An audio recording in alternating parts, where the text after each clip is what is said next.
আমাদের শ্রদ্ধেয় দুর্গাপূজা উপলক্ষে আমাদের লোহজন টেউটিয়া ইউনিয়নের কৃতি সন্তান বিএম কায়ুম এই দুর্গাপূজা উপলক্ষে কিছু সম্মানীয় পাঠাইছে।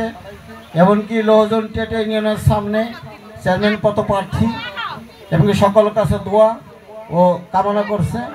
সবাই আপনারা দোয়া করবেন এমনকি ওনার চেয়ারম্যানের মনের আশা জানি আল্লাহ তাআলা জানি পূর্ণ করে, সেই আশাবাদ ব্যক্ত করে আমি এখানে আমার বক্তব্য শেষ করছি।